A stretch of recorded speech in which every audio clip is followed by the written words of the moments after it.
Go.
I think we're on. I think we're live.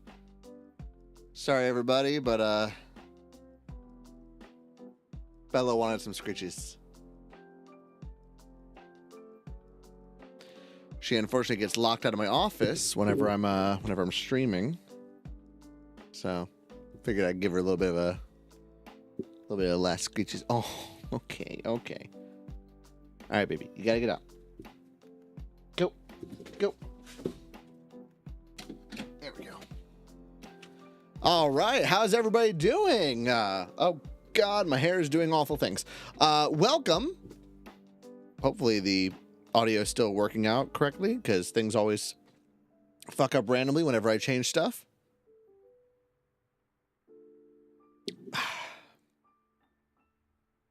Hey everybody.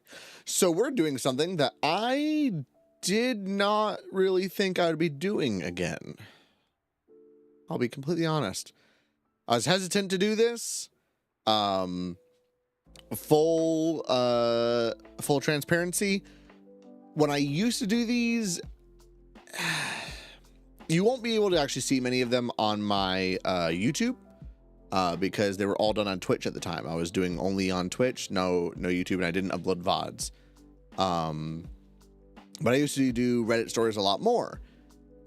And then it kind of started stressing me out, because I was like wondering if it was just going to be that, if I was only going to do Reddit streams, and they were kind of the only thing that people really showed up for. So you know, weird little like mentalities aspects of that that wasn't really getting healthy for me. So ultimately I decided to cut them off. This is an experiment. We're going to see if this goes well. I would like to do more of these, but I don't think I want to do them on my own. Mostly because if I do, there's a bit of a risk.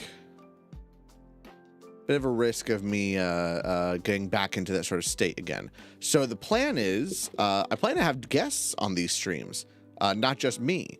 So, you know, obviously we have everybody from my, from the Tuesday game, Out of the Abyss, the Shadows under Wildmount. Is it Shadow? It's just Shadow. The Shadow under Wildmount.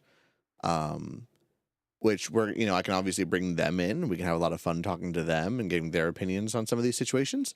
I also have, I know my girlfriend has kind of, volunteered to eventually be on, one of these because she herself is also a D&D lover and player. Doesn't play as much, obviously. You know, she has a life. But we have a lot of really good conversations about this stuff that I think would actually be a lot of fun to stream as well. So that is something to consider as well. But for now, we're just gonna go ahead and read some Reddit stories. I'm going to see if I can like get a good flow of how to edit these into full-on videos and upload them to YouTube. We'll see how that goes, and we'll go from there. So hi everybody, welcome to Reddit Stories, RPG horror stories today. Maybe I'll expand into other things, but this channel is pretty heavily D&D based, so I'll probably stick with the D&D aspect, but we'll see going forward. For now, let's hop into it. So,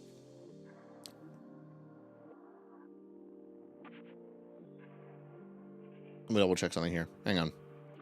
Something with the audio is bugging me, and I don't know what it is. It's the music. Okay, it's just loud on my end. That's fine. Music's okay on your end, I hope. But for now, here is the first thing.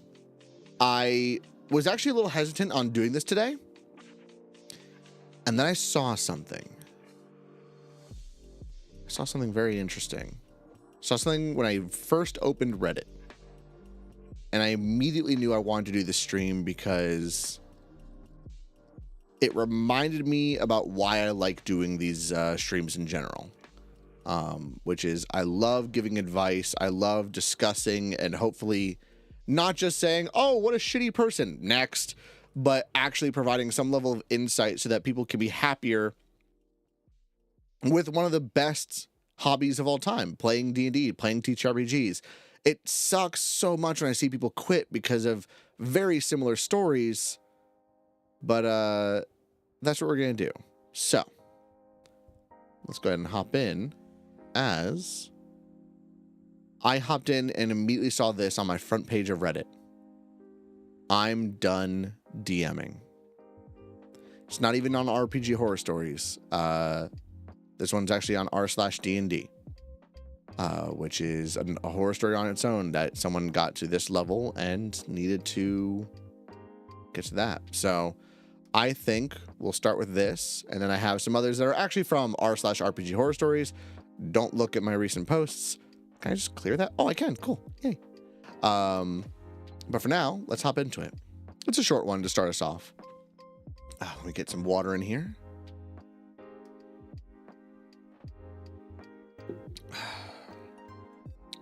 This is from Deathclaw Scared.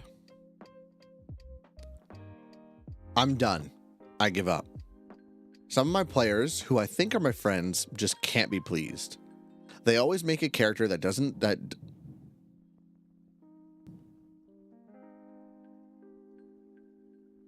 Did y'all hear that? I don't know if that came through on the mic. That was a big-ass fucking thunder. Okay. It's storming outside, which means that my head hates me. I get barometric pressure headaches and just migraines whenever storms come in, so it's a lot of fun. Sorry, we'll continue here.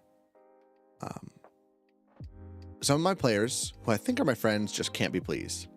They always make a character that doesn't fit the story, have no motivation, and of course, he uses everyone's favorite excuse, it's what my character would do. I'm a little confused by the writing on this. Hey, what's up, someone? I'm a little confused by the writing on this, but we'll get to that. I made a character. She was supposed to be important. They were in her house. They knew her name. Characters as well. She was a construct. She does not address someone until they show her respect, so they were calling her names and slurs trying to get her attention. One of them tried to touch her breast. She teleported him out of the house. Then he spent the whole game complaining. Then there was another player who just rode his hate train. Only one was respectful to her and had a conversation. 1 out of 3 players cared for the campaign. I just wanted to get this out of my chest and say that I'm at my limit. I quit. I give up. I am done. First of all, I get the feeling that English is not this person's first language, so I'll forgive it. Though, oh my God, my dyslexia was destroying me on that one. So clearly they have some problem players. From what I can gather, made a character that's an NPC, tried to have like a important discussion with them and utilize certain character motivations with this NPC. All sounds very good. And yeah, slurs, trying to touch her breasts.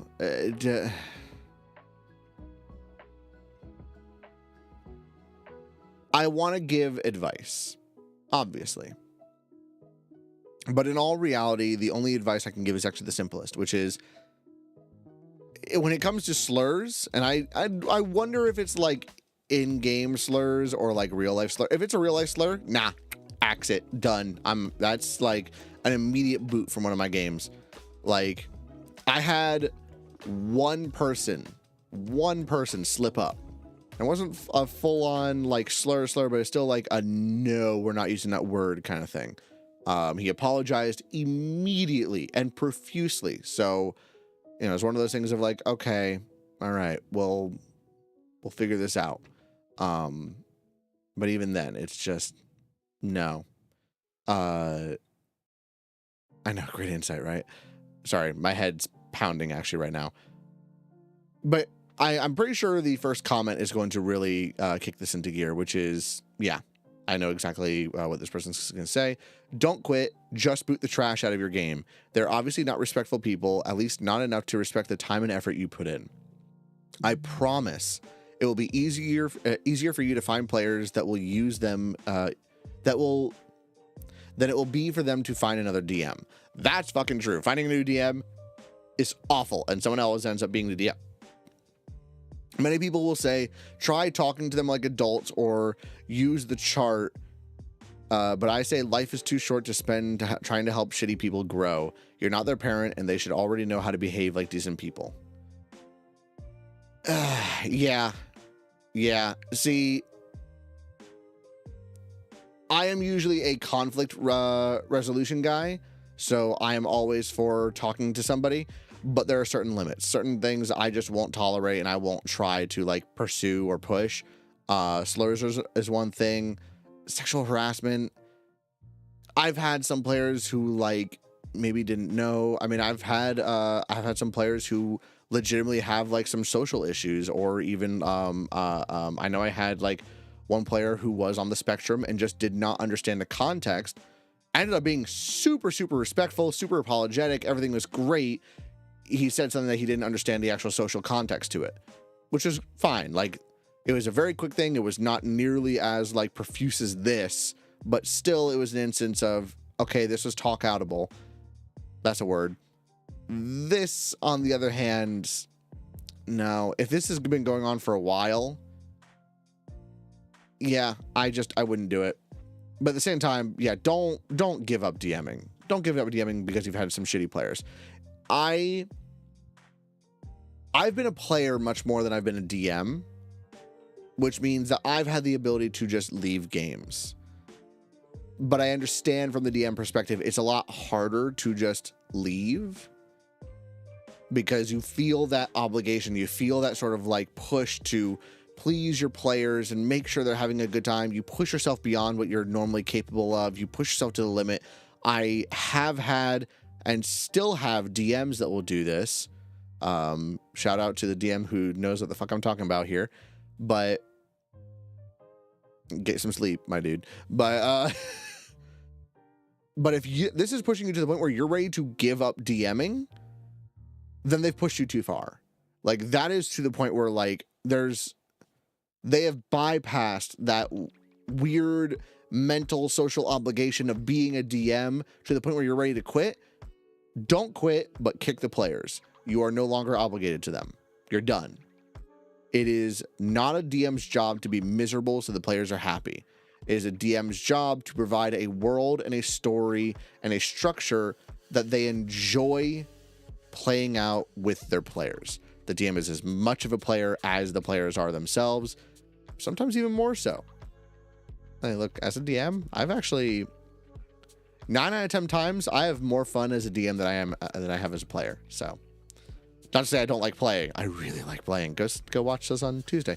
But DMing can be so fun, and I cannot go into the amount of ways that I've learned to make sure it was fun. So, that's my advice to this guy.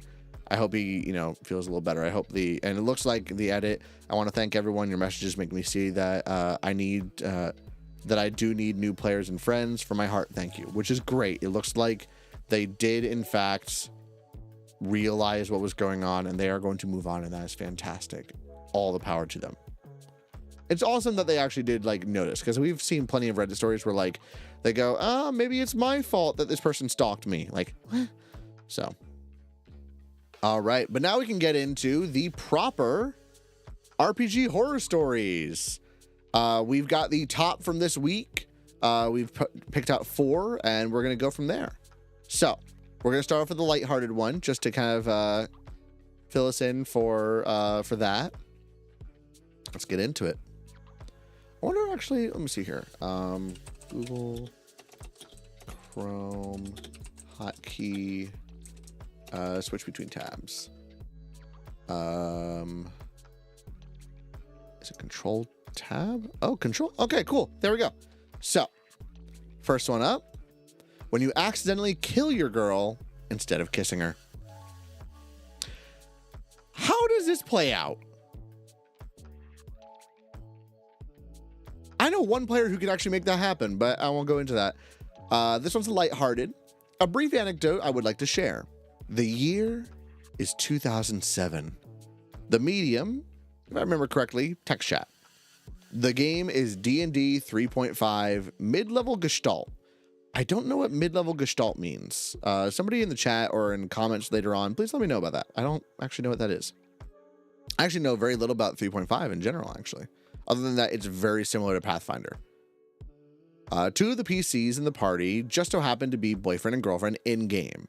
I do not recall their races or classes, but the female PC was wearing either a mithril breastplate or full plate. The party reaches an inn. The players describe their PC settling down for the night. The player of the boyfriend PC says something to the effect of, the boyfriend PC takes the girlfriend PC by the waist, sets her down on the bed, removes her breastplate, and kills her. I see where the problem happened. For a minute or so, there is only silence. Then everyone else in the group, including the DM and the girlfriend's PC player, expresses utter bewilderment. Wow. Okay, let me take that again because I'm going to start editing these better. Then everyone else in the group, including the DM and the girlfriend PC's player, expresses utter bewilderment.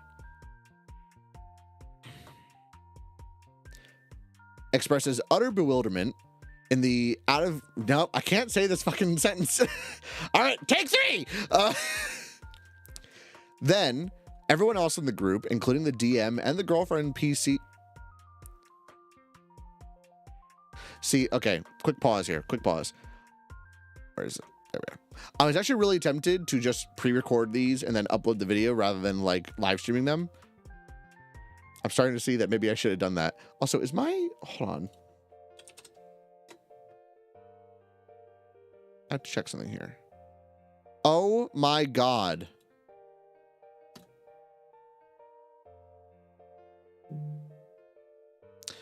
I was on 30 FPS that whole time. Why does no one tell me these things? All right, let's get back into it. Test 1 2, test 1 2. Is there a delay? No. Maybe? Somebody in chat, can you all let me know, is there a delay between me talking and my words actually going off? Because it kind of looks like there is. Hold on, I'm going to pull up my own channel here.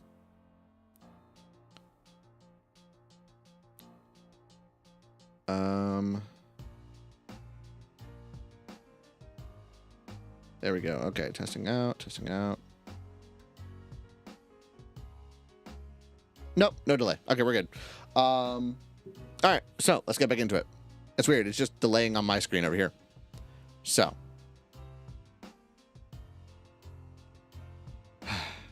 For a minute or so, there's only silence. Then, everyone else in the group, including the DM and the girlfriend's PC player, I'm not doing this again, expresses utter bewilderment in the out-of-character chat channel. After a few minutes of total bedlam, the boyfriend PC's player returns and says something akin to, "Oh, sorry, just got back. I meant to type kisses." The confusion is promptly cleared up. No one speaks of this incident again, but I still remember it, even with my logs of the channel lost. That is all. All right, that's pretty funny. Not gonna lie. This is a classic of play-by-post role players everywhere. Yeah. When you play with, especially when you play with dyslexic people in play-by-post, yeah, this is what happens. God forbid you do a play-by-post and then you get busy and then you come back and you're like, why are they freaking out? Yep. Lips. At the same time, though, I'm surprised they didn't all just like assume that that's what that was. That's odd. Alrighty. Yeah, that was a nice little lighthearted one. I've not done a play-by-post in a while now. I do some like, well, I guess I do some like on the side, but those are more like individual player characters like interacting with each other outside of the game when they're like in private, and I don't want to like do certain role play in front of other players, whether because it's a little, you know, not appropriate for like group play, or if it's because it would take too much time. Do that on the side. That's a lot of fun, but I haven't done like a full play-by-post in a hot minute. All right, let's get to this next one though, because I am excited. That was a nice lighthearted one. Let's actually read some of these comments. Let he who has spelled everything correctly during the during play-by-post text roleplay cast the first stone.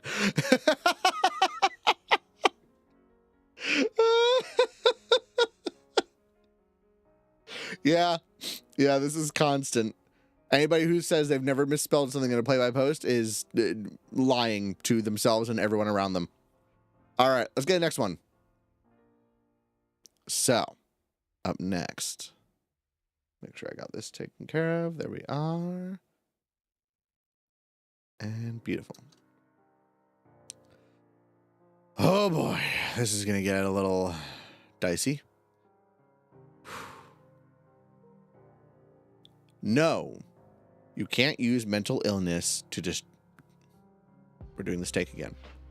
No, you can't use mental illness to justify having 2 character sheets. This is either going to turn out... I don't know if this is going to be like...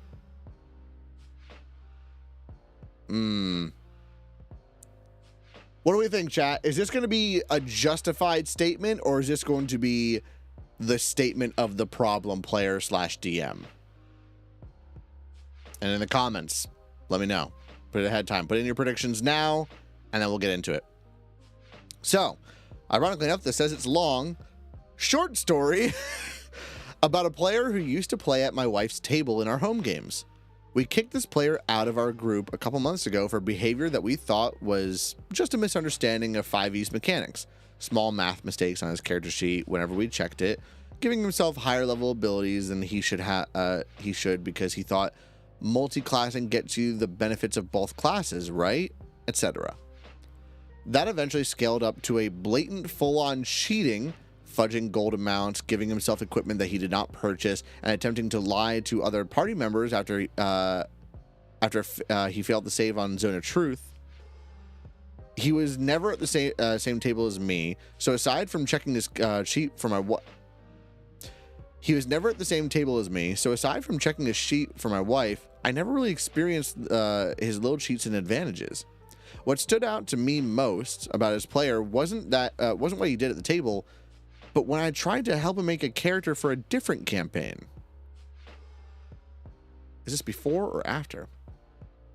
All right, let's scroll a little bit here. For context, my wife runs a small series of one-shots every so often to try out different systems, different group dynamics, and let her creativity flow by working on something other than her massive 6-year-long multi-party campaign.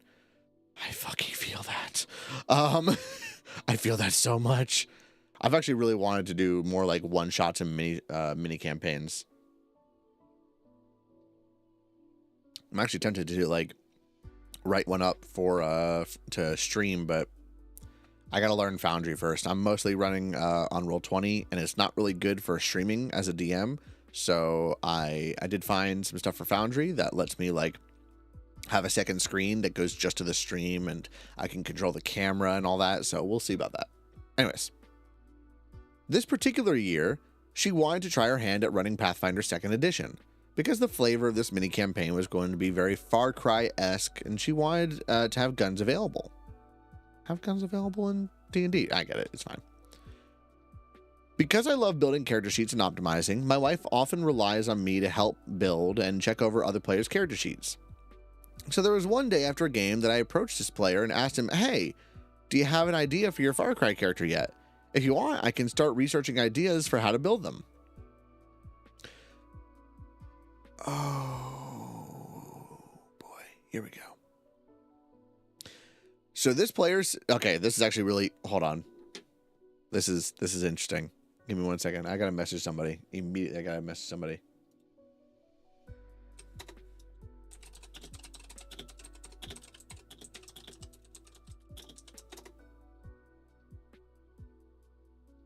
Let's see. So I am messaging one of my players who recently actually talked to me about a very similar idea, but not. I doubt it's going to be in this context. So we'll see.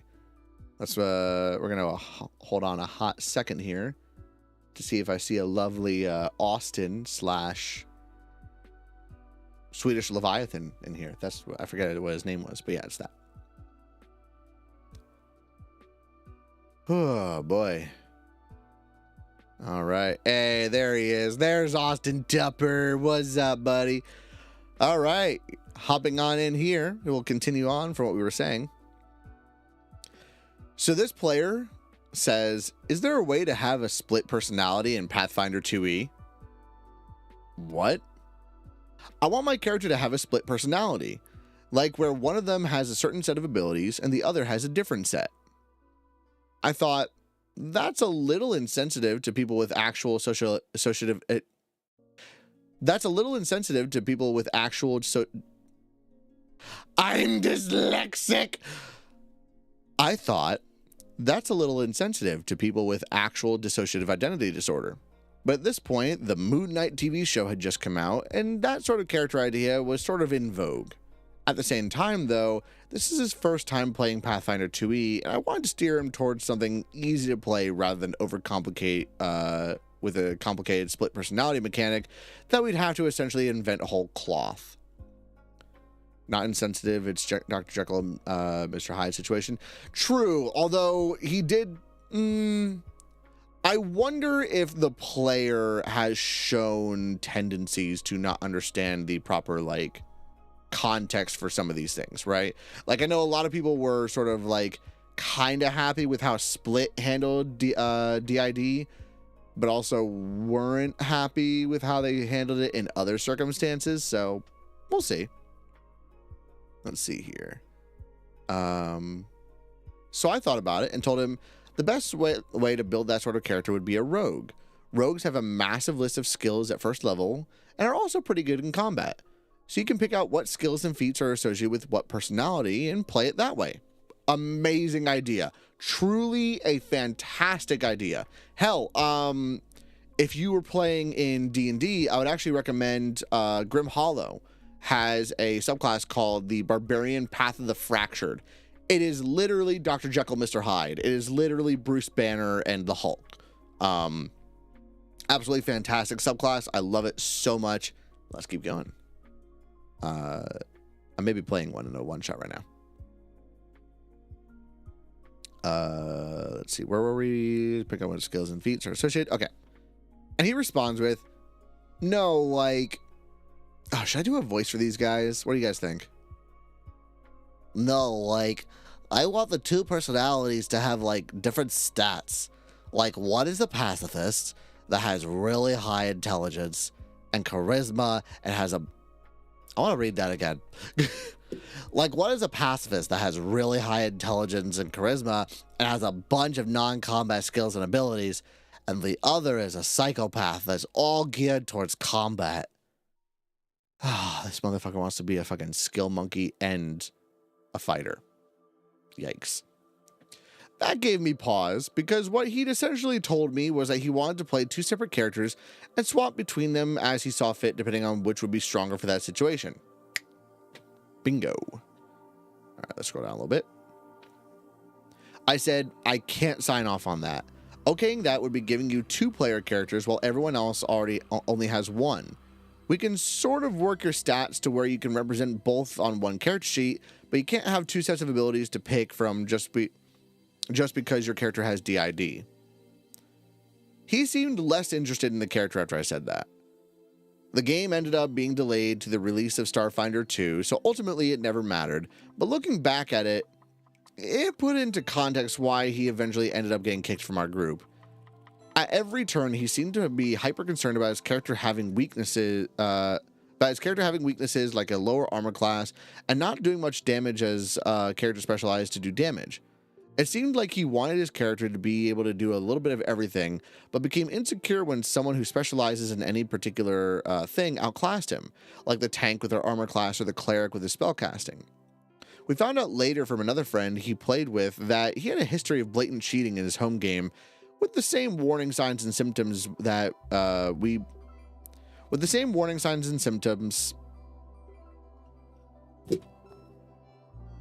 Hey Tim, let's go ahead and read Reddit stories like you're not fucking dyslexic. With the same warning signs and symptoms that we increasingly notice in our games with him. It's not even optimizing or munchkining. Okay. That I could empathize with. It was just wanting to be better than other players in the party and going through illegal methods to do it. Yeah, okay. All right. Let's talk this one out. So this has nothing to do with the quote unquote mental illness. Let's read this. I think this situation is def cringe. The better idea, which I have told you about, is two separate classes tied to the same stats, and the DM has the choice of when the switch happens. Yes. So Austin and I actually talked about this very recently, which is why I summoned him. I think this kind of idea can absolutely work with the right methods, right? Being able to swap between one class and another, too much. I also think one of the things we discussed as well, if I remember correctly, was they'd probably have to be relatively simple classes and subclasses. Not too simple, but I don't want you switching between a druid and a wizard. Like, that's too much to keep track of. But, like, if you're saying, like, I want to swap between a Psy Warrior fighter and a Soul Knife rogue. Beautiful. Wonderful. Amazing. Absolutely incredible idea. I think we can work with that. There's just some little complications that we'd have to work out. I'd actually probably make a checklist of like, how can we handle these particular things? Ooh, starting to yawn a little bit. This guy, yeah, I mean, OP called it out right off the bat, which is, yeah, this guy wanted to be OP. This guy wanted to be strong in everything, depending on what the situation called for. He wanted to have the high stats for out of combat. He wanted to hit as hard as a fucking truck in combat. He wanted to tank all the shots. He wanted to be everything, and you just can't do that. You can't. If you want to do that, there in 5e especially, there are ways. Rogues are bullshit. Okay? I even just made a I made a one-shot build that is utterly insane and does all of that. It hits like a truck. It has really, really good defenses because it is a arcane trickster, druid with a 1-level dip, and a cleric with a 1-level dip. It focuses entirely on wisdom and intelligence, and with a little bit of dex thrown in there. But insane AC, insane ability checks, all of that. And the only thing I really needed to make it work was a headband of intellect. And I think the character can get like, I think they default, because they're level 9, so they got level 7, which is reliable talent. They default to having a 30 on Arcana checks every time they're going to make one at level 9. They're great. There are ways of doing it, but even for that, I mean, I've had to make the blatant decision of, here's a really strong character who can do all these things. I'm going to hold them back. Legitimately, my character that I made this just for a one shot, but I still don't want to outclass anybody. She is the kind of person who would like let other people learn because she wants to see the future generation get better, being an elf. And so she doesn't make any of the checks at first. She lets others do it. And if they're struggling, she'll hop in and help, with DM permission, obviously. So, but even then, that's as far as you can really go with it. Aside from that, if you really want to be a jack of all trades, play a bard. That's the only way you can really do it. Or I guess fighter, maybe rogue. Who else? Paladin? Paladin's a pretty good jack of all trades. But yeah, this guy clearly just wanted to, like, beyond power game. This was just wanted to be better than everybody else because everyone definitely thinks it's super hot to roll big numbers. Little tip for you guys. Your build does not matter if you want to impress others. Impress others by having a cool character that supports others and asks them questions and has very fun interactions with NPCs and roleplay in general. I have never, ever had someone fawn over my character because of their build. Every time they've fawned over my character, which is, I would assume, rare. I don't really know. I have low self-esteem about that kind of thing. Anyways, but no, whenever that happens, it's usually a praise of like, I like how you played the character, or I like the decision they made, or I like the way, you know, they're like addressing all this. In the Tuesday game, everyone's favorite player so far has been Liar, our buddy Jeff's character. Liar is the fan favorite already, is not that great of a build. Has some cool abilities, like has a really great support ability with the whole Mantle of Inspiration. That was fantastic. Aside from that, though, it was just the interactions. It was the role play. Get better at that. Don't worry about your build. Anyways, let's move on to the next one. Oh, let's actually read a couple of the comments, shall we? So, let me see here. I totally would have said okay, but the switch from one to the next is completely random. So the pacifist might show up in the middle of combat, and the fighter might emerge during high-level negotiations. Okay, you know what? That person has it. That's great. I love that. Person replies with, "Yep, you want to be Moon Knight? Okay." But did you actually watch the show? Personality switches often made things much worse for him because he couldn't control them. There are respectful ways to play characters with disabilities. I recently ran a bard with a speech impediment that went away when he was singing, which is a real phenomenon. That is true. I reflected the speech problems in his stats. Unlike most bards, he had no bonuses to his social skills, but the most important thing was I wasn't playing the disability for laughs or extra power. It was just part of who he was and how he interacted with the world. Yes. Thank you. That is amazing. What was the movie? The King's Speech, I think is what he was referring to as well, with the singing, which is like a real phenomenon about like how people have a hard time like speaking, especially in public, but for some reason singing, their speech impediments often will just like just flutter away. I don't know the science behind it. I've just heard about it. I actually have a family member who is currently in some speech therapy, and I've heard very similar things from that. So, yes. Oh wait, what? Hold on. This person I'm upset about. Warm Kitten replies with, First time hearing that they made it a show. Looky here, reason to drink. What do you mean a reason? Moon Knight was incredible. All right, we're not getting into this. Anyways, all right. So let's hop into this next one. Oh boy.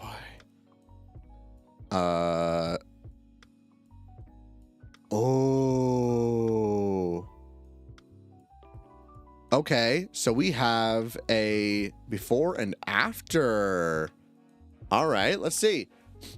DM kills game post session 0 for asking all the wrong questions. I did way too many quotes.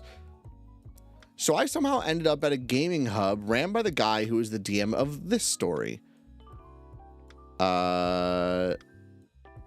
Should we read the story? Let's just click this really quick. Okay, well, I feel like we've read this before. Maybe not. Should we go ahead and read this first? What should we read? Should we read the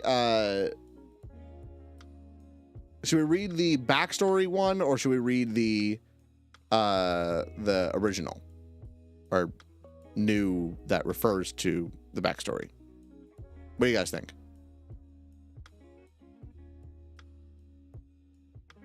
Also, I'm gonna double check something over here. Yeah, there we go. Okay. What are you thinking, Austin? We also on F11 this. Let's see here.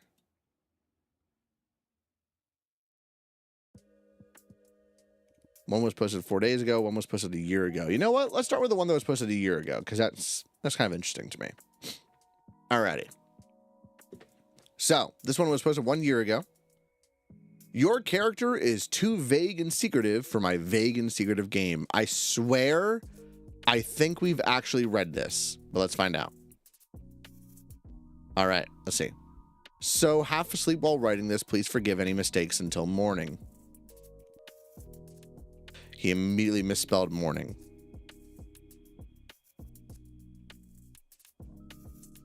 Okay. Sorry. When it's written poorly, it does not do well for me. So, found myself in another failed play-by-post game again. Again with the play-by-posts! A sci-fi western game a la Cowboy Bebop and Firefly, taking place in a single sector of space that has a failed rebellion and barely leaving any usable planets, and most live either on stations, moons, or the better parts of the remain of the sector capital. Fun fact, I have only recently started watching Firefly. Thank my girlfriend for getting me into that. It's incredible. Why the fuck did they cancel it? I've only gotten one episode in, but why the fuck did they cancel it? The party would be freelancers, primarily bounty hunters, trying to make a living in this space sector. The main gimmick is that each of us has a dark secret that still haunts us. The party was going to be a one-armed tech that ran away from corporate megacorp, an ex-cop / war vet turned bounty hunter, an ex-smuggler trying to escape the mob, and me as an old surgeon who was part of the workers' rights movement that was violently put down by the megacorps. Okay. No problem so far, as far as I can tell. We all finalized character sheets, and on the day of the first post, I was taken to a private channel and told he didn't think I was a good fit. He found the public backstory to be too secretive for a game like this. I have put down that he was just known for being a very good back alley Russian doctor who loved to party, as I was basing him off some of the characters from Disco Elysium. He also told me that my character was overall vague, like he only saw one major connection to the setting itself, and saw that as lacking interest and respect for the game or the DM running it. The party and I tried asking more about the setting, as the setting doc was about 3 pages long, and most of it explained the war, but not much about not how much time has passed, who were the major players in the war, and if they were the same movers today.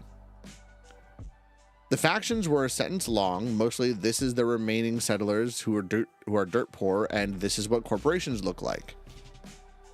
The setting document was indeed short and vague, and when anyone asked for a specific part of it, they were only told, it's in the setting document, use it. Oh, God, yep, nope, out, done.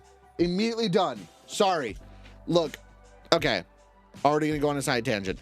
If you treat your players like that, I've had one instance where I almost kind of sort of had to get into this. Not quite to that level, but I wrote a brief synopsis of a homebrew world that I was doing for a mini campaign. And unfortunately, much to my dismay, and I was legitimately annoyed by this, they are still my friends to this day. I have communicated with them. They have apologized. We've moved on.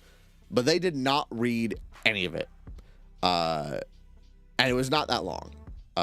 Unfortunately, it was very much not that long. I didn't really put a lot into it because I was actually letting it be a world that was built by the players.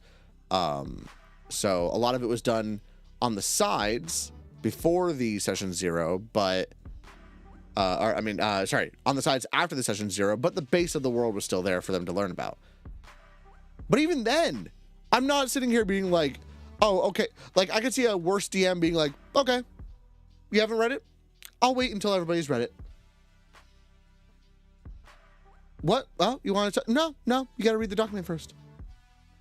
No, fuck that. I just read it to them. It was pretty damn short. I was just like, hey, all right, let me read this to you. I'll do it in my sexy narration voice of welcome to the world of Avarice or something like that. I don't know. As told by the Lux Donum. And yeah, that's all you really have to do. But if you're being told, go look in the document, I can't fucking stand that. I'm sorry, but I can't. Okay? It's just, unless it's a repeat thing, like, if it's a, like, dude, this is your 5th time you've asked something that's on page 1 of the document, that's a different thing. But if it's just, like, your first few questions and you're still throwing that kind of attitude, fuck that. All right, let's keep going. Pardon me. All right, let me see here. Where were we? They were only told it's in the setting document, use it, and he would leave it at that. The one major link was to a gas giant mining corp, which only made up one sentence and was half of this doc. Wait, what?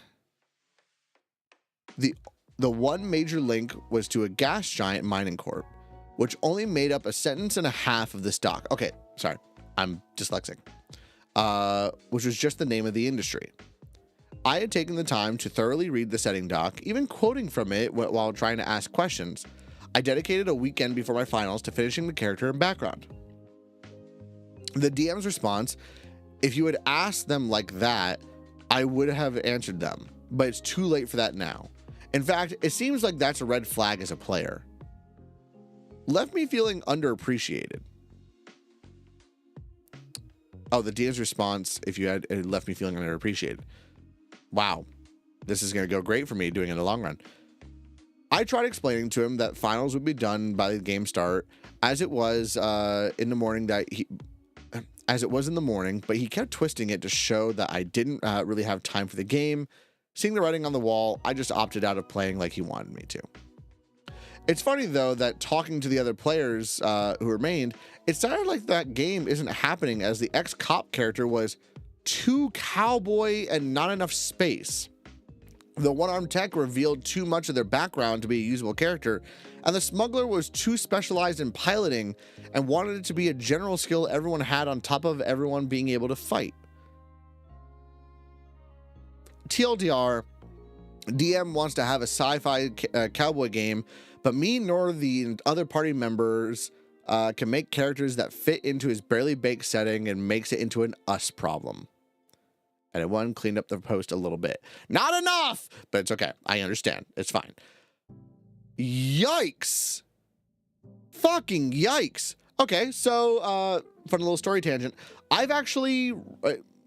I was running a space-based D&D game using... Ooh, do I have it? Uh-oh. Oh, I don't know where I put it. Hold on. I think it's back here. Yeah.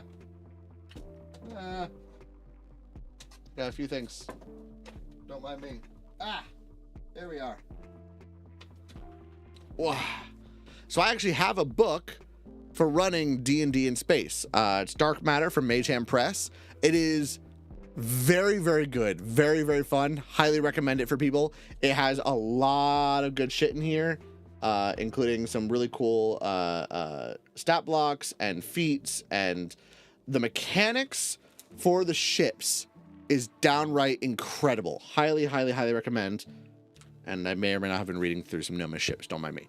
Unfortunately, that game has been put on hiatus just because of it was a lot to do. I'm actually not. Hold on. Let me put this back. There we go. I'm actually not that versed in doing sci-fi stuff, despite the fact that actually when I was writing and I wanted to write a book for a while, the book I was writing was actually of a sci-fi nature. But even then, sci-fi terms just don't come as naturally to me as fantasy terms. I can describe a magically technical facility like the Netherese Empire or Aor from Critical Role, and I can do that with ease, and I don't know why. But if I was trying to describe a control panel in a spaceship, I just could not figure it out, and like it was not coming naturally. It was causing a bit of stress. So that one was like, yeah, exactly, right? Like, I don't know what it is. It just would not come naturally, and it's a lot harder for me to do than just standard D&D. So, probably because also I tend to have like more poetic, dramatic, not full Shakespearean, but somewhat Shakespearean style of DMing. Only if it comes to alien species, I would have decent ability to do. Yeah, alien, because that's just describing a monster in all reality. But like full on technology, couldn't do it. But yeah, no, like you want your characters to be specialized. We had a pilot. That pilot got to do an amazing, and we still had other people who could pilot, but the main pilot, because he was specialized in piloting, everyone else had jobs on the ship, and that I gave them all these incredible moments to really shine. We had a robot guy who was like basically a warforged who like decided to integrate into the ship to bring online a cannon that wasn't even like online before. I had mechanics that they were going to go fix that, but he had a druid subclass that allowed him to turn into a cannon. He was like, hey, can I integrate into the ship? And I was like, yeah. Do it. That sounds awesome. Make me this check. And he made it immediately. I was like, okay, cool. Here's the risk though. You know, this cannon is offline. It's damaged. It enhanced his spells. Basically, you could cast a spell from it and it would enhance it to be a ship level, which is like the whole thing in Dark Matter where like when you're fighting ship to ship, things from it is like you roll it seems like really low, like you're rolling d4s and d6s, but in all reality, if any of those things hit you as an individual, you actually multiply it by 100. So obviously it's very dangerous. But I was like, yeah, you know, you can do that, but you're gonna be rolling essentially sort of like what was it? Matt Mercer's misfire score. If you roll below a certain number, you're gonna take some damage yourself, and you're gonna lose that spell slot. And it was great. He got some really dope moments. We had some great stuff from the engineers. We had some great stuff from the general gunners. We eventually like got to a point where they flew into this giant space worm monster that eats ships, and they cut through it in the middle while firing from the inside to get the final like, how do you want to do this, while we were playing Kickstart My Heart, and it was dope as all hell. You want those specialties in those space games. I mean, you want specialties in games in general, but especially in space-based games. And yet, this guy is having a kerfuffle about it. I wouldn't mind being in some sort of sci-fi campaign or sci-fi TTRPG, but I'll eat my shoes before I enjoy ship-to-ship combat. So, funnily enough, I'm going to do it. I'm going to run a one-shot for you, man. Dark Matter has really, really good ship-to-ship combat. It is incredible and like really makes every single player shine in spectacular ways. So I'm going to run a one-shot for you, man. Maybe we'll do it on stream one day. But for now, yeah. Fuck this DM. Honestly. Like, you fought too hard. You fought way too hard to try and stay in this game. This guy was immediately just a total dick. Oh my God. So now that we have the context, let's go back over to here. Let's see. Oh, whoa, wait.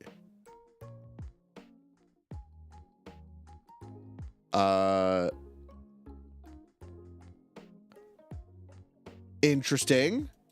It's the same OP. It's the same guy, Art Monso.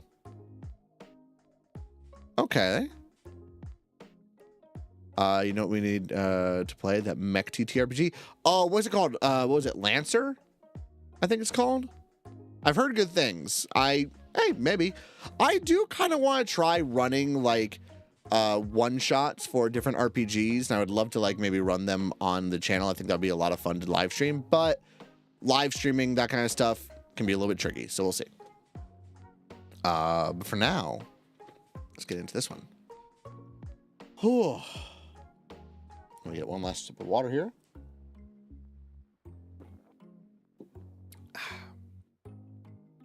It is Lancer. Yep. I gotta look into that one day when I learn how to read. DM kills game post session 0 for asking all the wrong questions. So I somehow ended up at a gaming hub ran by the guy who was the DM of this story. And you didn't learn your lesson? I initially avoided DM text games, but after a while I saw how well he was running them now, and even the server decided to give them another shot. Oh, okay. All right. Okay. We'll see how this works out. Well, that game burned down to the ground before long. That makes sense. The game's core concept was Final Fantasy slash Ghibli style, lighthearted post-apocalypse. We were all students of the Magi. I'm gonna say Maggie, the Maggie Academy of the nation built on the ruins of the former great multi-directional empire. That was a sentence and a half, maybe 2.5 sentences. I'm not sure. Holy shit! But a Final Fantasy Ghibli style sounds great. I love that. May or may not be planning something like that. We players were entering our senior year and needed to complete a senior adventure. It was like a team-based senior seminar. We, the students, were assigned into groups and went out into the world to find a relic from the former empire. We would be given hints of what relics and artifacts are out there, but will most likely be fought over by other senior adventure parties. The DM briefly explained this. Hold on, we're gonna do this. Here we go. The DM briefly explained this will be a more open exploration, and I don't think English is this guy's first language, or they need to take another run at it. When was this posted? 4 days ago. Dude, come on. The DM briefly explained this will be a more open exploration and puzzle based than combat, and required us to take the young hindrance and arcane background. There were 3 players for this cat. What? I'm confused by the writing here. Okay.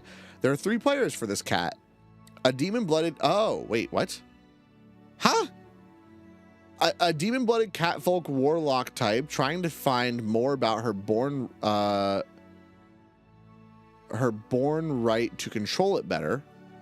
Okay. Also, the demon fanfic book club president. Okay, I kind of love that. I really, really like that. That's awesome. Oh, that is the music loud for you guys? That was loud as hell in my ears. I am a foreign exchange student from a reptilian Mayan-inspired empire. He was trying to see if the ruins had anything to do with their gods disappearing and seeing how the mammals do their shamanism. I like that. That's pretty cool. And finally, Jester, a bardic theater kid who happens to be a changeling-like shapeshifter. No one, not even the party, knew he wasn't human. Wow. A changeling who actually kept a secret that they were a changeling. Every changeling I've ever known in D&D has revealed it almost immediately. This sounds like a great setup for a game that wasn't meant to be. The DM hated the strange questions and comments we were making. Some notable examples. 1. Freaking out that the jester asking for the weight we were using, pounds or kilograms, as he was European. The unhelpful DM said, "It's just weight. Like God, they're the same thing."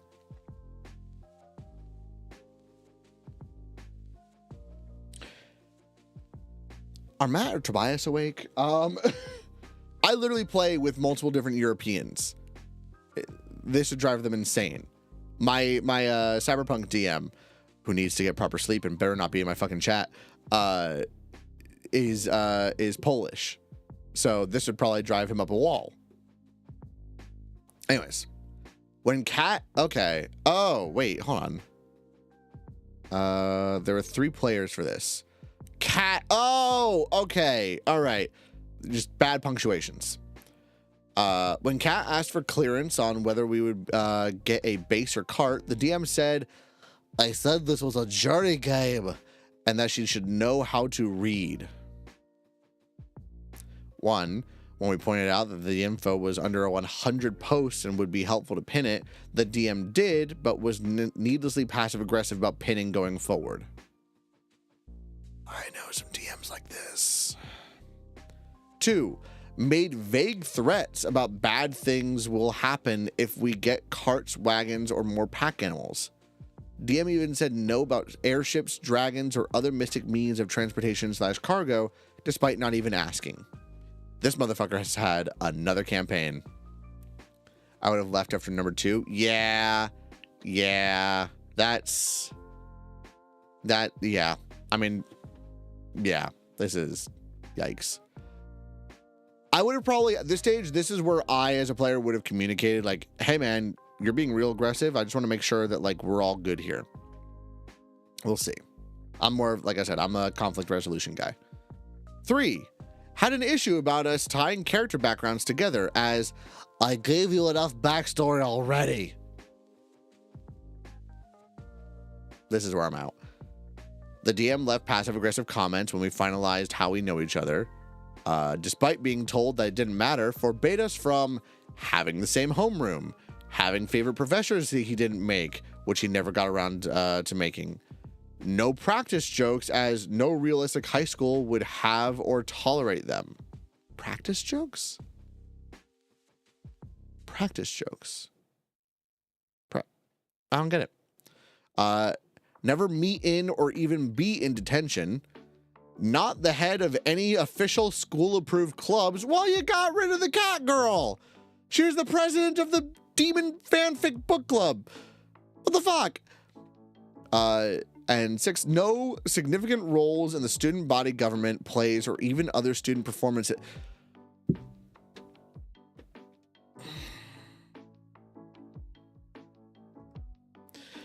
This is the first time I'm going to shame somebody for this. Dude, do you even watch anime? Like, this is Anime 101. You're doing a Final Fantasy Studio Ghibli style high school. If you're going for like this is more akin to Harry Potter, but a little bit more serious, say so. But as it sounds, Studio Ghibli gives me like, okay, I want to be like Ghibli, I don't know. Studio Ghibli gives me more of like that feeling of, you know, classic anime, like high school tropes and all that. Like, I think the idea, I've always wanted to run or play in a Strixhaven campaign, just because I love the idea of being in a college or a school of any kind in D&D. If a player came to me and said, I want to be president of this club, dude, that's awesome. At the very least, if it's like, you know, a little bit like niche, you know, not like, I'm the student of the best wizards in the school club. If they said those exact words, I'd probably be like, okay, but the name is ironic because y'all suck. Something along those lines. But like, this DM is missing every single easy dub that they could have for running a school-based D&D campaign. So wow. All right, back to it.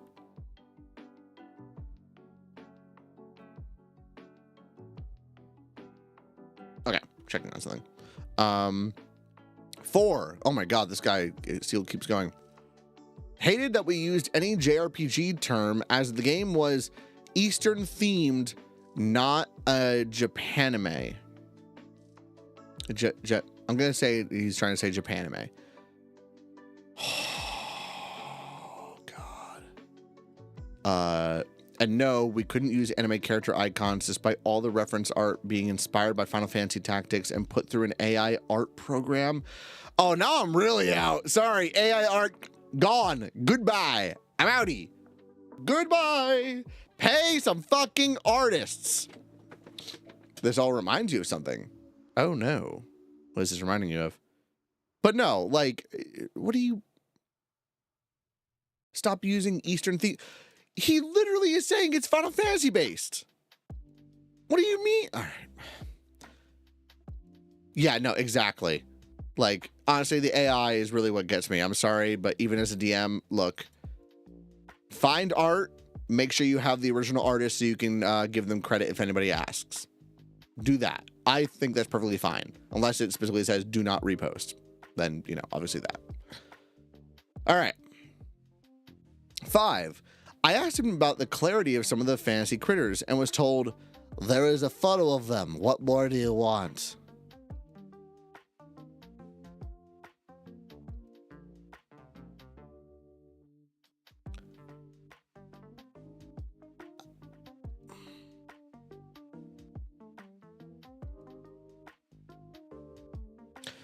So I know this is play by post, which adds limitations, right? As a DM, I love throwing in some random ass descriptions of an area, of a creature, of an environment, of a person, and really setting the stage. So I get that in a play by post, because you're not saying it and it's not off the cuff, you can be a little bit more tricky. But saying there's a photo of them and not getting into like the nitty gritty. Wait, as a storyteller, are you kidding me? Hey, this little squirrel thing with a gem in its head looks really cool. Do they all have gems in their head? Why do they all have 2 tails? Is there anything like evolutionary thing? Are they magical based? Are they fae based? Bro, I would love to explain more about that. That sounds awesome to me. When a player character or player in general is asking questions, I want to tell them everything. I want to share world knowledge and tell them about my stupid little lore in my head. Or if there is none, make it up. Have some cool ass shit. It's so fun as a DM. This guy is dropping the ball on every single thing he could possibly drop it on. I'm actually so frustrated about this guy. What the hell? Oh, Lord. Hey, thanks for the follow. Oh, hold on. Jim Pandini? Jim Pandini? Is that it? I think I got it right. I hope I got it right. I'm sorry if I didn't. Oh, hold on. Got a message I have to. Yes, I got a private message. And yeah, no. Austin and I have, I got it super right? Hell yes. No, Austin and I have had a specific situation that's very similar to this DM, unfortunately. Oh, God. I don't know how this person likes DMing. Honestly, this guy feels like he just likes the power and control. And then when people start fighting back against him, just dumps it because he realizes we won't have it for very long. All right. So in regards to there was a photo of them. What more do you want? When we clarified the questions to species, as some of them looked very hybridized, think lizard birds or bat wolves, he called us weird for focusing on that instead of things that matter to the game. God forbid I'm interested in the character and the background and the world building of your setting that...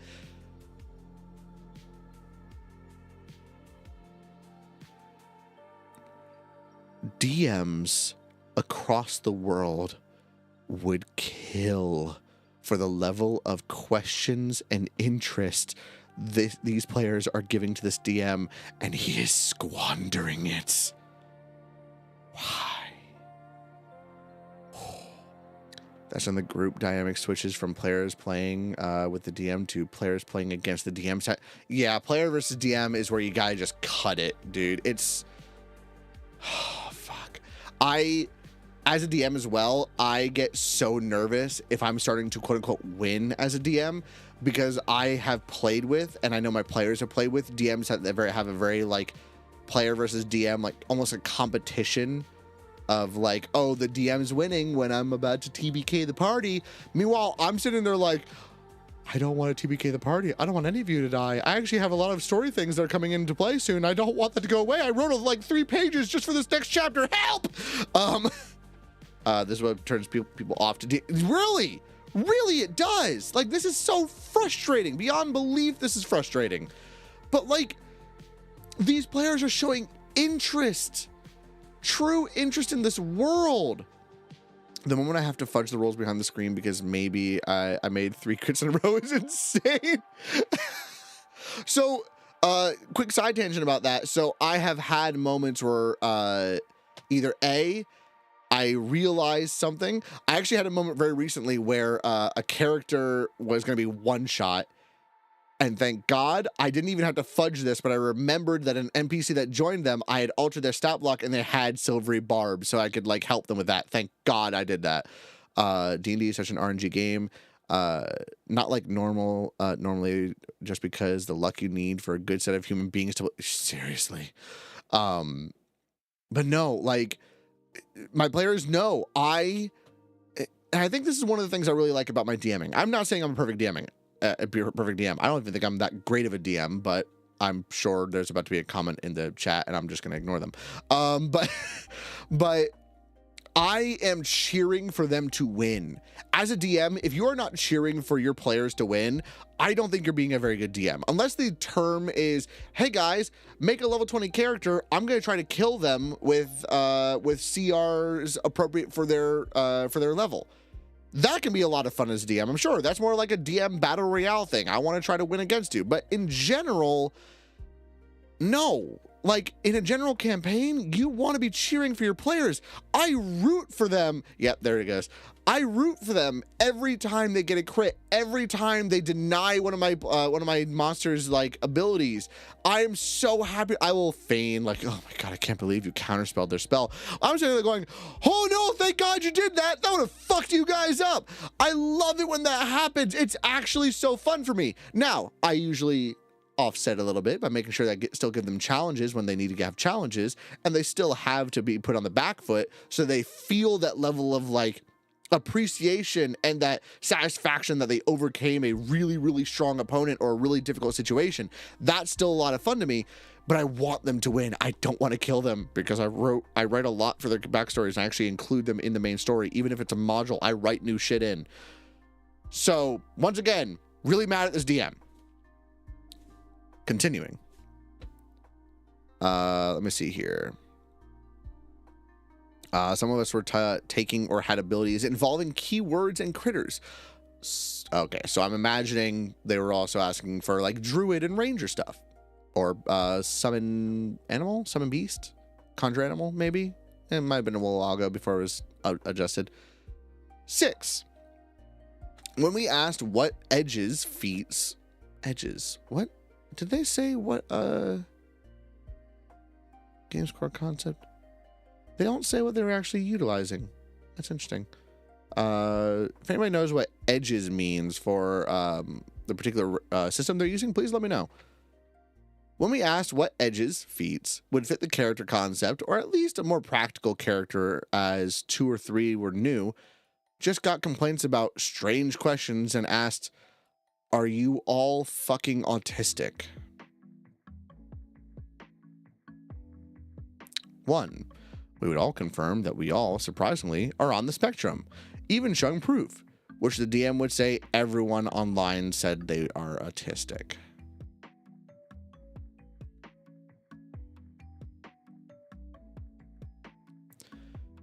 How does this DM even have players? I'll bet he doesn't. He probably doesn't, let's face it. Jesus Christ.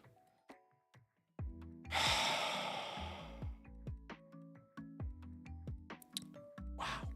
That's upsetting. Okay, let's see. Let's finish up this story. This one's depressing as all hell. So after a month of waiting on the DM, we get a message from the DM in the evening, a good old-fashioned Texan apology, complete with a bless your heart. Oh, should I read it like a Texan? As he puts it when pushed about the non-apology. He was in the worst mood for that month, but it doesn't excuse ours behavior.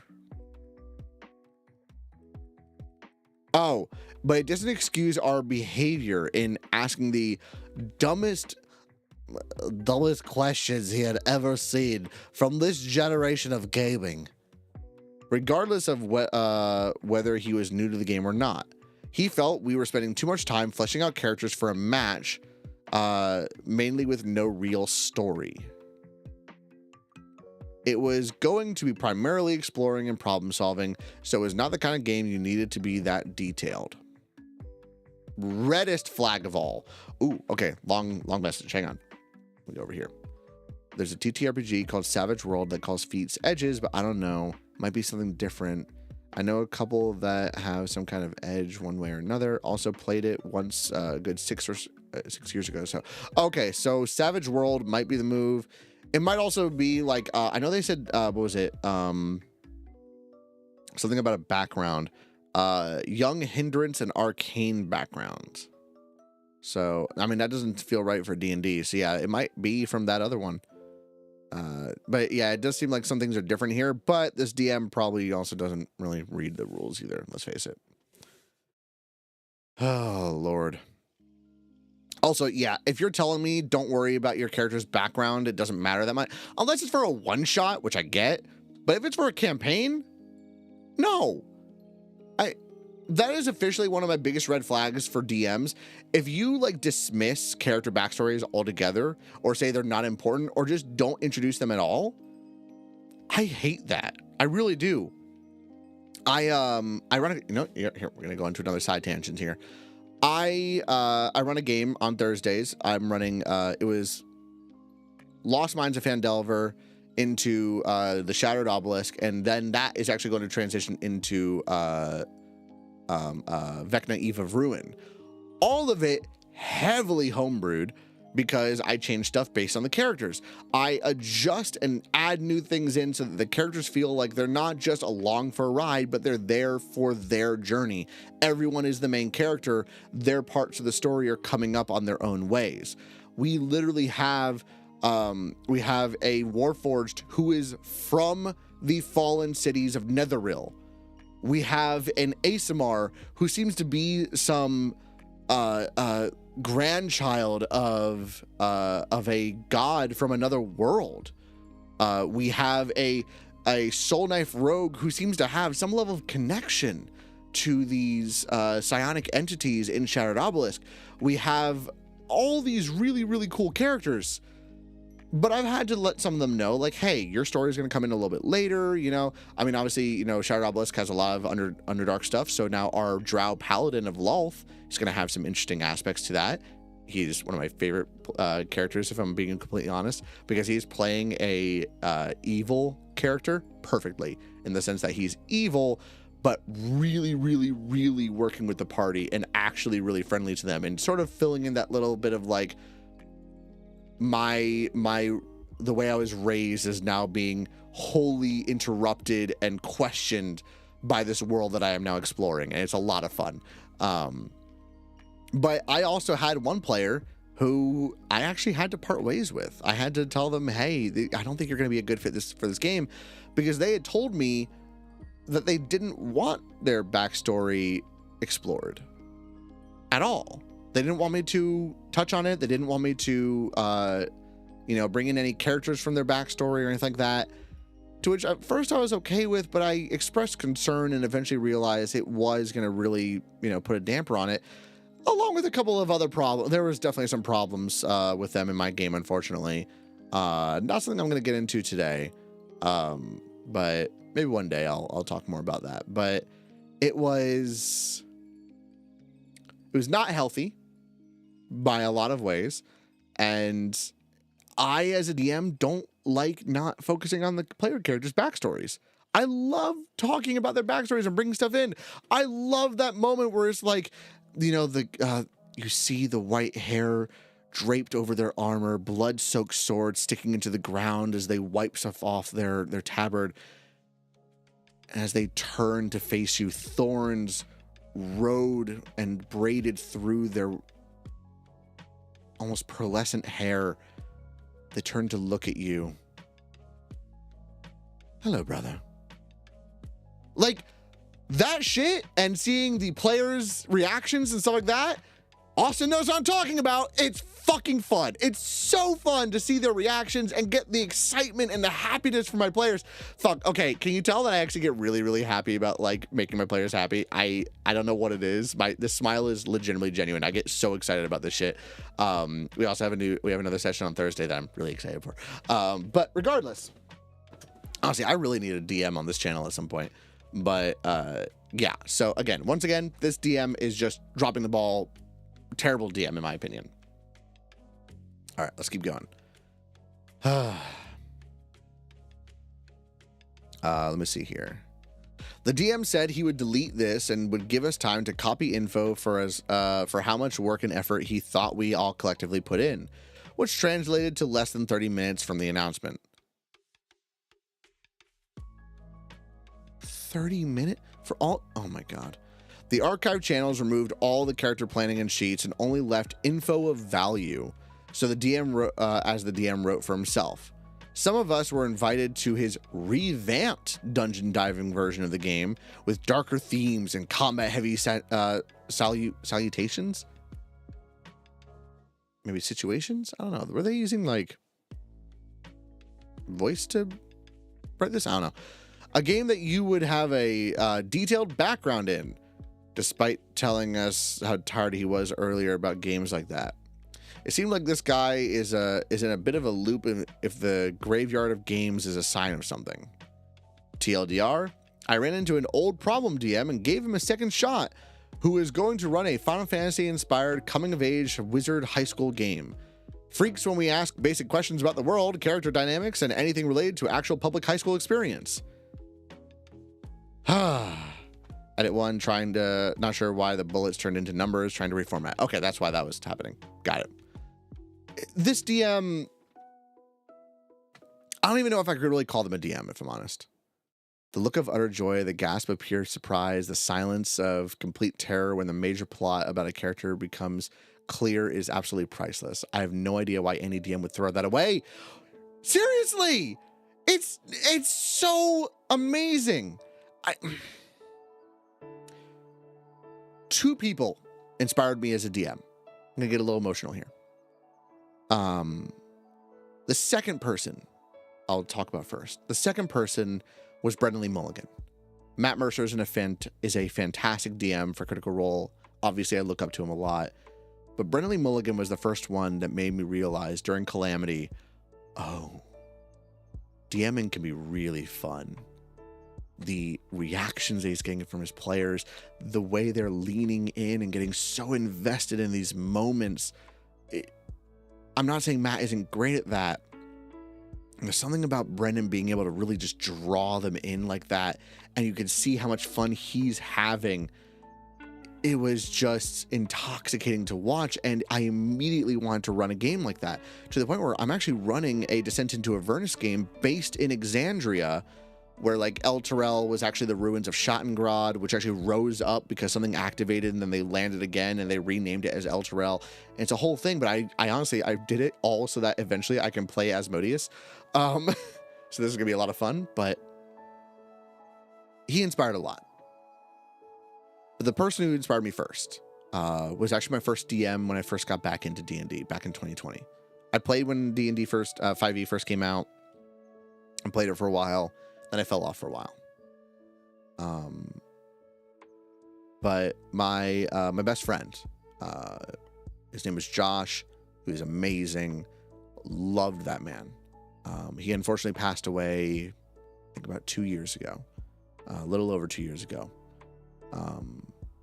And he ran Curse of Strahd for us. We sucked as players. We really did. I made a Fire Genasi Artificer from Sharn in Eberron, right? Not a Curse of Strahd character. We had another character from Eberron who was like a ranger. Oh, what are the psionic people called from Eberron? But it was one of them. But they were like Fey touched or something like that. We had like just a little dwarf paladin. We had all these different characters that did not match this campaign.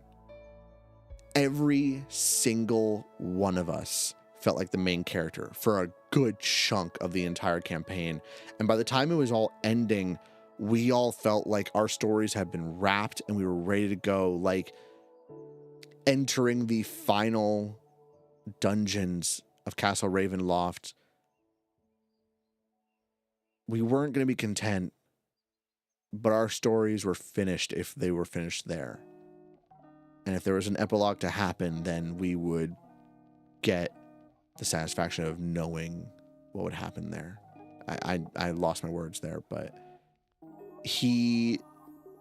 I strive to be as good of a DM as he was. At the very least in that regard. He was amazing. I mean, he literally made Curse of Strahd. He homebrewed so much of it. We even joked often that, you know, he wasn't really writing Curse of Strahd. He sort of skimmed the summary and then went, okay, and then just made his own homebrew world with some of the names from the book. But he included all of our character backstories. He included some really, really cool stuff. Every time I do something like that for my players, I really do think of him. And I think about what he would have done in that situation. And I think about, honestly, how much he might be smiling if he got to see that. Yeah. So to see a DM like this squander such an amazing feeling, an amazing opportunity with players who are invested, which they really shouldn't be with this DM, but they are giving their investment and their time and their energy into really discussing and figuring out their characters for the world that he's hopefully been putting in time and effort into and in thoughts, and just squandered it. And that legitimately, like, that saddens me. Don't be like this guy.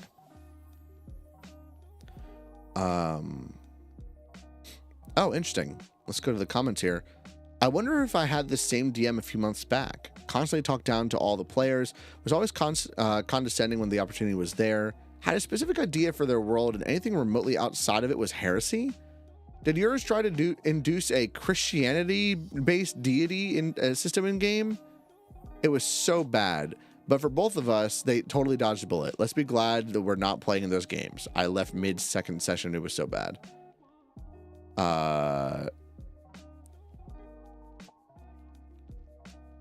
Wait, is it? Oh my God. Yeah, it looks like this player was also in the same one. The only thing I can see is Catholic saints being a part of it. Person responds with, it was wild. Yes, saints were deities that you could pray to, but he was having the biggest ego trip ever, as he basically said the Christian God oversaw everything and had full power to change and override decisions from the normal gods at any point. I am God, basically. This DM is the worst. The absolute worst. I really don't like this guy. We've had DMs and players who were just awful. And in their own ways, they are also just the worst of their own kind. But this one just makes me sad for a very personal reason, as I kind of discussed. Jesus. All right. Well, let's see. Yeah, this one's a little bit of a long one. I'll tell you all what. Give me like 2 minutes. Let me go get some water really quick, and I'll be right back. And not even 2 minutes. I'll be back in like 30 seconds.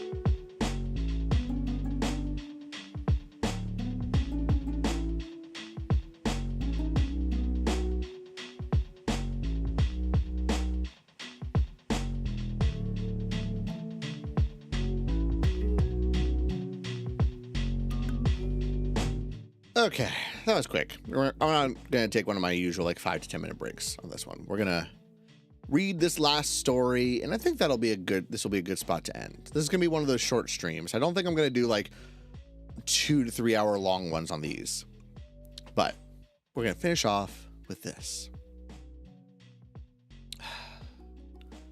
Players waste 2 hours torturing an innocent NPC.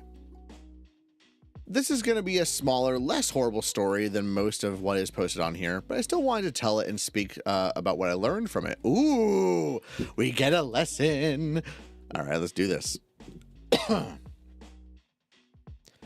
Context. A local game store organizes TTRPG nights once a month. The DMs go up to a stand, explain what game they're planning to play, and then players volunteer to play in it. I went there a few times to try new games and meet other players. My first try DMing for this event, I present a Vampire the Masquerade story that I wrote to introduce players to the game with a one-shot. I don't like most of the introduction one-shots that are printed. Fair enough. 5 players show up really interested, including Max. Max is among the 3 players that are familiar with Vampire the Masquerade and is the most enthusiastic of them. Everyone seems ready for a good time.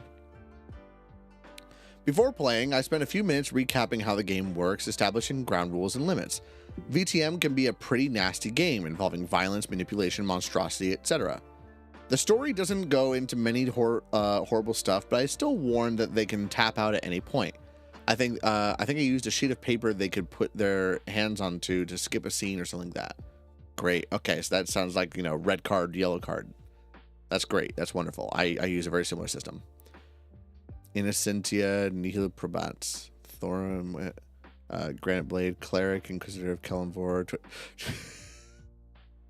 Wait, what the I'm so confused.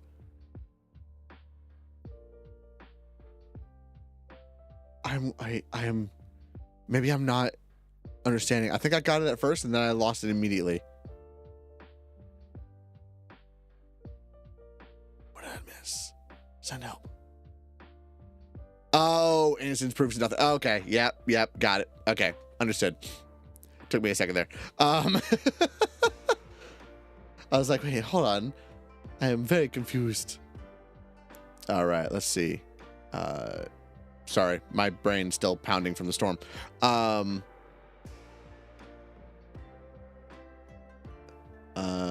Use a sheet of paper. Yes, got it. Okay, here we are. Max is the only one asking a question here. He doesn't like to see Nazi portrayed in the game, even if it is to beat them up. Fair enough, no Nazis in the scenario anyways, but I appreciate his willingness to share. One thing I do share with them is my stance on torture in the game. If they use it, I won't let them describe in detail what they do, because I don't want that at my table. And they should know that I'll react realistically to it. Which means it's mostly useless because some people are just going to say whatever the characters want to hear just to make it stop. Why do I say that? I've played with enough players now to realize how normalized torture is for them. I hate that, so I want to make it clear. As you can imagine, it does get relevant later. He has a point, by the way, or they have a point, by the way. Yeah, torture doesn't work. Doesn't. No one's going to either A, they're not going to help you because why would they want to help you if you're hurting them? Or B, they're going to help you and say whatever you want, whatever they want, truthful or not, just because they want it to stop. And then if they aren't hiding anything, then, well, yikes. They select their character. Max chooses a guy that was a drug dealer before being turned into a vampire. And he asked me if he can still have some amount of drugs on him to deal and stuff. There's a character in the scenario that can be bribed with drugs, so I'm actually interested to see where he's going with it. That seems logical, so I say yes. Oh boy.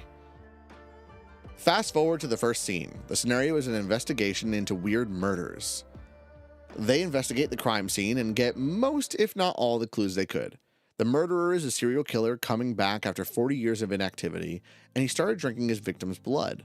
There's inconsistencies between the old murders and the new ones. There is no sign of forced entry, etc.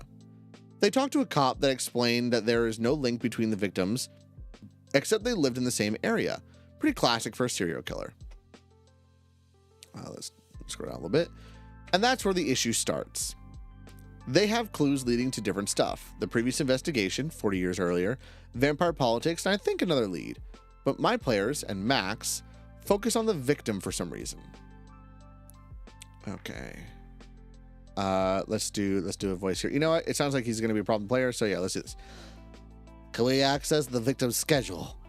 Yeah, you managed to access his computer, so yeah. Anything on the night of the murder? No, nothing planned. The previous one? Did he meet friends? Huh. No, he was working. Well, when was the last time he saw some friends? Who was it? Now, you probably guessed by that exchange that 1, I had no plans for them investigating the friends of the victim. 2, I was trying to make the players understand that subtly. That was an obvious mistake. I should have been immediately clear that there was nothing to gain from pursuing this path. I thought I learned to say no to my players, but I kind of panicked. Yeah, as much fun as it is to try and be like, no, let them explore, don't tell them no. Because I've actually had some DMs who just go like, I don't like when a DM just goes straight up like, nothing will happen if you do this, move on. I don't like that as much, but like, let them get a little bit involved in it, and then give them that sort of like story beat of like, as you reach the bottom of their email list, you realize this is the end of the path you can go down on this way. And if they still don't get it, be like, hey guys, by the way, just so you know, like, I don't want you to waste your time. This actually won't go anywhere. So you might want to look in a different direction. And there you go. Easy enough to do. You have a 3-step process. Sounds like this person didn't go with that 3rd step. So it's all right. Max then explained that he had a plan to get information from the last friend who saw the victim.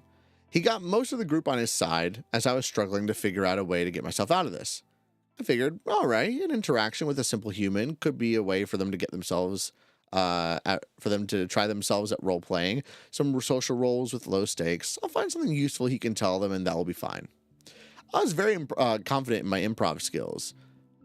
I found an info the guy could share that would point my players to the place the victim knew and where the killer found him. Excellent, or so I thought. What followed was a good hour of one of the most convoluted sequences of planning I experienced in a game. I am so used to this one. They contacted the friend, managed to convince him to meet with one of them, started asking questions about the victim without telling him that he had died. The player meeting him was new at role-playing, but he did roll well, so they ended up getting the information pretty early. Excellent. We can go investigate the rest of the leads, right? Right?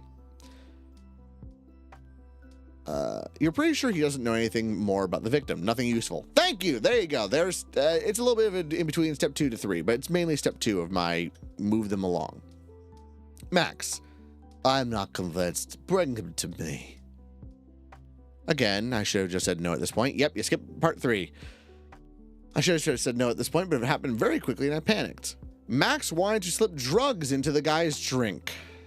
I don't remember what it was, but something like LSD or similar, to lower the dude's inhibitions. Sure, he rolled, he did it, the guy told the same story. Max. Okay, so I get him into a private room with the gang, -1 who's on lookout. Sure. Max. I use my vampiric strength to strap him to a chair. Me. Sure, he's a simple human, he can't do much. Then Max started to describe a method of torture, something about nails or fingers, I don't remember. Yeah, I can't do nails, can't do nails, can't do nails. Ugh. I stopped him immediately, reminding him what I said. Max, right, sorry. Does he answer my questions? Yes. Again, same story. What does he say exactly? I'm very confused, and at this point, 2 of the other players seem to have caught on the fact that they were losing time torturing a random guy for nothing. I described him begging, crying, and telling the same thing over and over again. At this point, I was even willing to give them more info because they had lost so much time already, but I couldn't find anything this guy would reasonably know. Max started to ask the other players if they had any more ideas of questions and tortures. I don't like... Okay, quick side note. I don't like torture in D&D. I already have a problem with killing in D&D, if I'm being completely honest with you here. I don't know what it is. There's something weird about the hypocrisy of, like, some of the limitations we put into games, which is obvious, right? Very real, right? No essay, obviously. You know, no essay or anything along that line. No torture is what some DMs will do as well. Me mostly included. I'll have, like, occasional allowances, but very, very little. I don't like it. but then we just kill willy-nilly, and it's like, that's a little bit weird. I guess because there's a canonized afterlife, then it's okay, but like, I don't know, it's odd. But yeah, torture is all right, let's get back into it. Finally, another player took the lead, freed the poor guy, and pointed out another lead they could follow. Max was visibly frustrated that his method didn't get him anything. At this point, there was less than 2 hours left for a 4-hour session. We ended up speed running it and managed to actually reach the end, mainly because I made sure some NPC went to the group directly for some clues, but also thanks to the other player that took the lead. We love that player. We love that one player that just fixes your problems and goes, oh, thank God you didn't have to work for me. Thank you. She had amazing luck at the game, rolling critical success after critical success, even with very little dice. Max was more silent, which gave the other players some time to shine. In the end, the group seemed to enjoy the game. 4 out of 5 of the players asked me to contact them if I started a campaign, among them Max. I asked for feedback, and Max is the only one who gave to give some negative, which I welcomed because I wanted to improve the scenario. He told me that the characters were not made equal, and that the character out of the other player was more involved with the scenario than his. I'd given each character 2 contracts, 1 human and 1 vampire, that they could use during the game to get help and or information. He used his to get the name of the bar to trap his victim. Max also said he was willing to play a campaign, but only if it was full roleplay. No talk outside of game, candles and dark ambience, stuff like that. Ambiance. There we go. I didn't contact him for a campaign. Thank you. The other 3 I did, but I had to keep probing them for time slots where everyone was available, and I couldn't be bothered with them after a month. That sucks. You know, the death of every campaign. Not my worst experience at the table, but definitely one of those times I thought I could. Not my worst experience at the table, but definitely one of those times I thought back after the fact. Should have been more assertive as a DM. I should know how to direct my players when the time is limited and they are running towards a ravine. I did make some changes in the scenario to account for players focusing on the victim's personal history, just in case. I've run it a few more times with different players, and they all seem to enjoy it a lot. None of them went to the torture someone, so there's that. Max didn't seem like too bad a guy, but he clearly had an idea in mind and got angry when it didn't pan out like he wanted to. I do think that if I was even more inexperienced, that could have turned out really bad though, because he seemed really eager to detail his torture methods. Yeah. Like I said, torture's not my thing.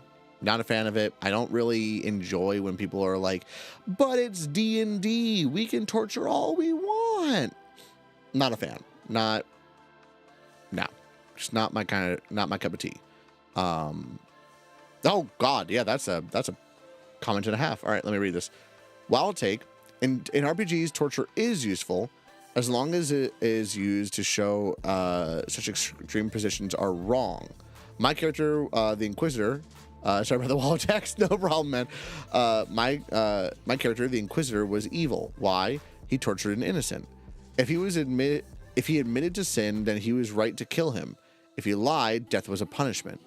In no way he ever understood his position was inherently deeply wrong.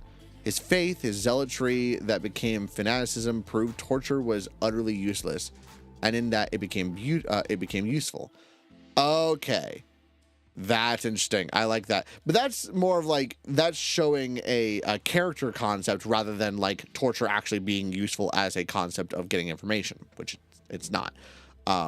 Very rarely is it. I will occasionally, like, depending on what it is, one of my favorite pieces of torture that I will allow is musical torture, right? If the bard wants to be like, I'm going to play the circus theme for 10 hours straight. It's like, okay, yeah, they're going to give up some information about that. That's funny as all hell. But legitimate torture? Nah. I also, like, I have a thing when it comes to, like, surgical stuff. So, like, when you mentioned nails, I immediately knew what he was talking about, and I can't... That really just makes me really queasy. Not a fan. Weirdly enough, though, for some reason, like when people describe, they're like, how do you want to do this? you know, like the sword enters in through their lower thigh and I cleave them in twain. You can see their organs splitting through and pouring out as the sword cuts through them. That's awesome. That's fine. I love that. You know, it's a little dark, but let's go for it, right? You're showing your big moment, or you can show a dark aspect of it. But there's something about it being like a brutality that makes it less intimate, and I don't know what that is. But obviously, you know, always be open with your players and your DM, but if that makes you uncomfortable, or if they tell you that it makes you uncomfortable, then you adjust, obviously. But no, this guy, I mean, the OP was right. Not the worst of the stories we've ever read here. It really just became one of those, like, person was kind of focusing a little too heavy, and he really did have it perfect, which was they had an idea in their head, and they really just couldn't shake that idea. And I think that's really what it ended up becoming, was just not being able to let go of, I'm going to torture and get information and be the hero. It doesn't quite work that way, unfortunately. Focus a little too hard, and, you know, it can feel kind of disappointing, especially if you waste so much time doing so. You want some result, and you don't want it to be like, oh God, we're walking away with like one question answered. That may have also been why he tried to double down. Still not good, but glad it didn't go worse, right? That said, OP did my job for me. Laid out a lot of the things that they learned, which is fantastic. We love that. RPG horror stories, in my opinion, I don't like the drama of them necessarily, but I do love learning something from them. You can't learn something from everything other than the repeated lesson of no D&D is better than bad D&D. Leave games that when you feel unsafe or unwanted, etc., right? Though those are like pretty standard, but this one, he laid it all out. Oh, here, let me read. Oh, hang on. Yeah, let me read some of these comments here. Also, while not wanting to beat you over it, as you're already being critical of how you handle the whole situation, the situation does feel like a prime example for out of game telling the players, guys, there's nothing here. We're moving on to the next, moving on to some other avenue, even if it might look heavy-handed. Yes, and OP seems to agree. For sure, that interaction made me learn that. I thought that I knew how to direct the player without outright telling them that there's nothing there. It's especially important during a one-shot where you're very limited on time to tell a whole story. When I play the scenario now, if players ask about the victim's friends and stuff, I outright tell them, you don't find anything suspicious or worth investigating. Great way of doing so. I mean, Baldur's Gate 3 literally has a whole mechanic of like, you find nothing there. Like that kind of stuff. So it's perfect in that regard. Let me see. Ooh, okay, more stuff. Why do I say that? I've played with enough players to now to realize how normalized torture is for them. I hate that, so I want to make it clear. As you noted, torture is just so surprisingly common in RPGs that I myself am taken aback by the whole thing. The fact that more often than not it's handled as actually effective and working, only reinforcing the issue. Yeah. Max also said he was willing to play a campaign, but only if it was full roleplay, no talk outside of game. Man, one of the ideas that sounds good on surface level, but is actually insufferable in actual practice. At least it has become a litmus test for me of not wanting to play with somebody. Yeah, it's one of those things of like, it's all well and good to imagine, oh, we're gonna stay in character the whole time and it'll be great. I can see that working for like maybe a one shot, but for a full campaign, that would be annoying as all hell. So no. Max, I hope you find the game that you're looking for, but I think you also need to temper your expectations for these kinds of things. And OP, sounds like you're running a great game. I'm really happy that they are at least like getting involved in a local game store as well, which is fantastic. I mostly play online, and that kind of sucks. I kind of wish I went to my local game store more, but I'm a little introverted despite all this. But I think that's actually where we're going to go ahead and call it. A nice lighthearted story at the end to offset the awfulness of the last one. I actually had a lot of fun doing this again. I'm not going to lie. I hope you guys enjoy this. I'm going to try to get this a little bit edited, see what I can do there. But I hope you all enjoy. Let me know if you want to see more of these. If you have any more, I gotta work on my Discord anyways. Ooh, I'll add one. I'll add one vastly, greatly normalized thing in D&D is pain due to the presence of healing magic too. The number of dangerous, painful, risky, or even plain old stupid things players do is insane just because, the cleric will heal me. That is correct. That is weird. I get it because mechanically they're fine to do so. But, come on, guys. Like, be a little, like, some level of what was it? Survival instinct, right? Like, some level of self-preservation. You gotta have a little bit of it. But also, you know, when it comes to heroes and adventurers, a lot of them do also share the characteristic of taking on dangers. I remember I had a friend of mine who was like really mad at his players because he said, "Oh, I described same preservation of the lemming lyric."